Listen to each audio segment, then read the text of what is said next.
Hello and welcome back to Simon's Rants. I'm Simon, and today I'm giving my on second thought on the 1989 Batman movie. Now, this is your spoiler warning. If you haven't seen it yet, you should go watch it, come back, and we can talk about it then. Now, if you're confused why I'm not talking about the next Jim Carrey movie, it's because the next Jim Carrey movie is Batman Forever. So I want to take a quick aside and go through the Batmans just to give it a little bit more of context. We have the Jim Carrey context, but now we're getting the context of these four Batman films. So, Batman 1989 was directed by Tim Burton and is starring Michael Keaton as Batman and Jack Nicholson as the Joker. The casting of Jack Nicholson as the Joker was expected. Nobody was surprised by that, and when he did amazing in that role, everybody was like, well, yeah, of course he did. But the casting of Michael Keaton as Batman and Bruce Wayne was a bit of a shock. We're used to the idea now, regardless of whether or not you like him, but people back then didn't see the connection. And in case you don't know why, here's a little clue. Right before this, Tim Burton and Michael Keaton worked together on another movie. That movie was Beetlejuice, where Michael Keaton played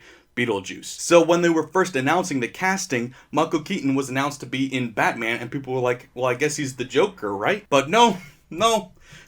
He was Batman, and people were very shocked by that. Why in the world would you get him to be Batman? But it ended up being very successful. So in case you don't know the plot, it's fairly simple. It's just the origin story of Jack Napier as the Joker. It's the typical story of him falling into the chemicals and coming out deformed, and then taking over Gotham as the new crime boss. And of course, Jack Nicholson is amazing as the Joker. If we didn't have so many other great interpretations of the Joker since, he would be of course held up as the greatest Joker of all time. And Michael Keaton actually holds his own as Batman, even if it's not a typical version of the character. This version of Batman isn't particularly good at fighting. He isn't particularly buff or macho. He's not a ninja.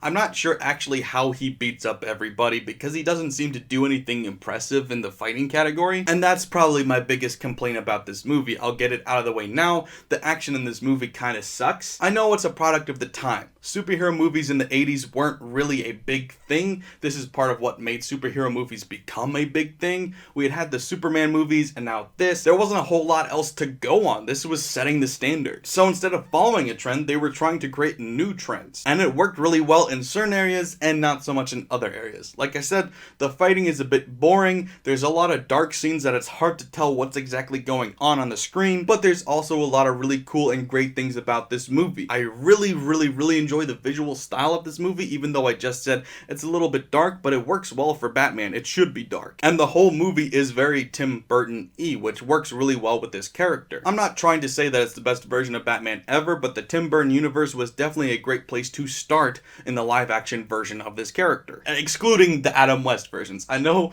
there were other live-action adaptations before, but this was the first attempt to try to make it a more serious tone. There was definitely drawbacks because of special effects and different filming styles of the time, but there's a lot to love about this. It's just a shame to me that I honestly think that the weakest part about this movie is probably Batman. I don't dislike Michael Keaton in this role. I actually generally love Michael Keaton. I think he's a great actor. I just don't know that this was the right role for him. He's definitely not bad.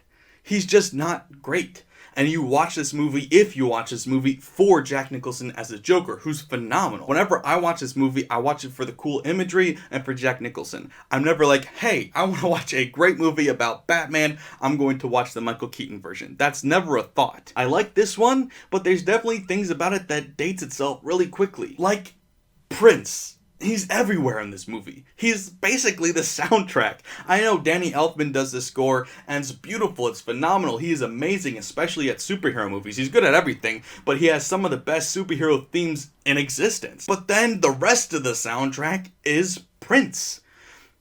Why? I love Prince. Prince is a great artist. I'm not complaining about him as an artist at all.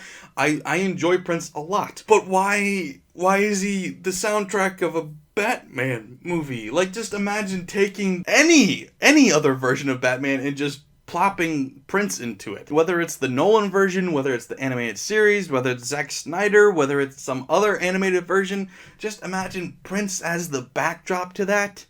I guess maybe it's because it's like the Joker's theme and that Prince goes along with the Joker, but once again, put Prince as the Joker's theme in any other version and it's just kind of, it's out of left field. I'm not saying that this movie's bad. I don't want it to sound like I am. This movie is good. I don't know what rating I would give it, but it would be somewhere around a 7.5. It's definitely an enjoyable movie. It's not just, oh, I kind of like it, I actually genuinely like this movie. But there's a lot of things about this movie that just pull it down a little bit. You can't compare it to the Nolan trilogy. It's just not that good. And I think there are a lot of people that try to compare it because of nostalgia, but the only reason you would say that this is as good as Batman Begins or The Dark Knight is because of nostalgia. It is a good, not great movie, and a lot of that has to do with just it aging poorly. As a lot of Tim Burton movies do, the weird choices start to become more and more questionable as the more time passes. And this movie is that way. Like, I'm glad that they made this movie in the Tim Burton style. I'm glad they didn't try to interfere with him or try to hold him back at all. And he just went and did a Tim Burton style Batman movie.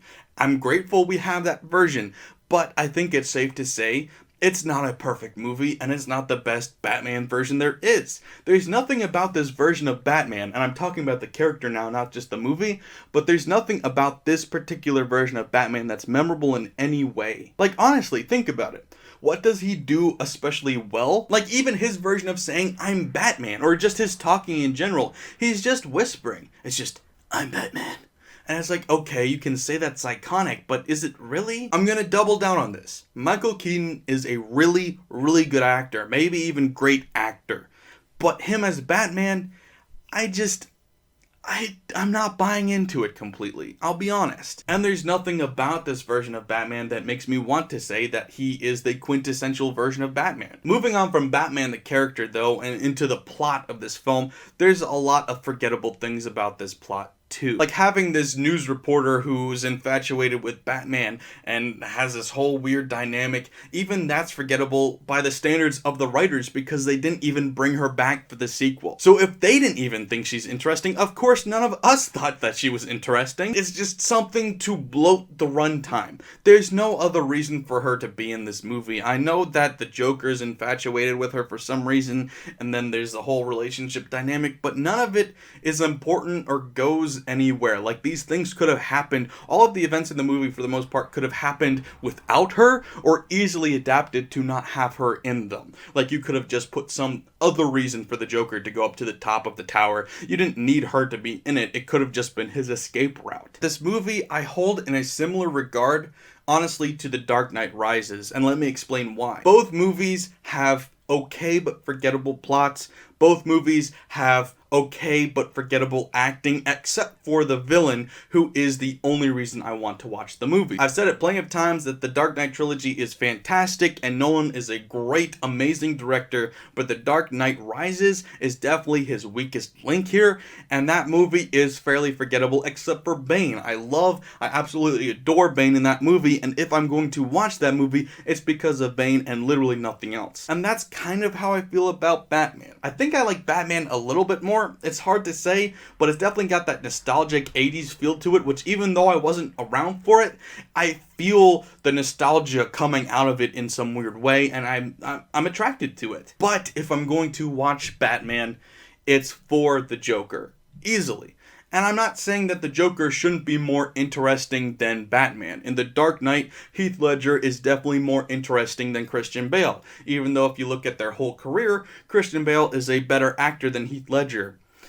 Ask pretty much anybody and they'll say that. But Heath Ledger's Joker is definitely way more fascinating than Christian Bale's Batman in that movie. I don't expect Michael Keaton to outact Jack Nicholson and outdo him and be more interesting, but I want him to bring something to the table that's at least a little bit interesting, other than hanging upside down at night and swinging on the thing.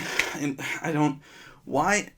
I think probably the best thing about Michael Keaton as Batman is his Bruce Wayne, because his Bruce Wayne is extremely awkward and extremely weird and confused all the time because he's trying to act normal when he definitely isn't. And so I understand and I enjoy that interpretation of the character, because you've got that quirky, fun, romantic scene where he's eating soup with the girl and it's just, you can tell he's a little bit awkward, he doesn't know how to act, and I enjoy that. But then you ruin that by having one of the weirdest, most confusing, awkward scenes in the whole movie, and all of Tim Burtonism just shows up and goes, hey, I'm a weird director. By when the Joker comes and tries to intimidate him, Bruce Wayne pulls out a fire poker and goes, hey, you wanna get nuts? And It's not a good scene. It's a horrible scene. I'll say it. It's a horrible scene that feels so out of place with the rest of the movie, and I don't get it. I think that the idea of the scene was to try to portray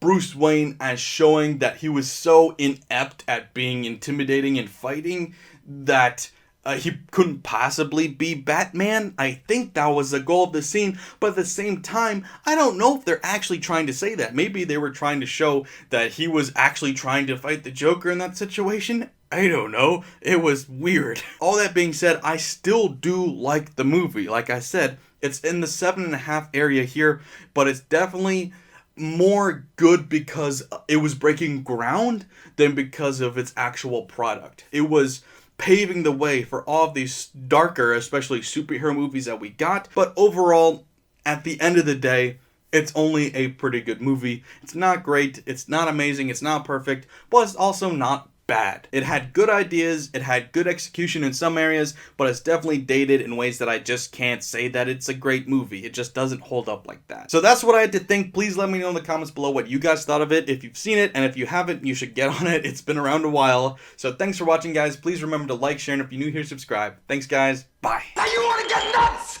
Come on, let's get nuts.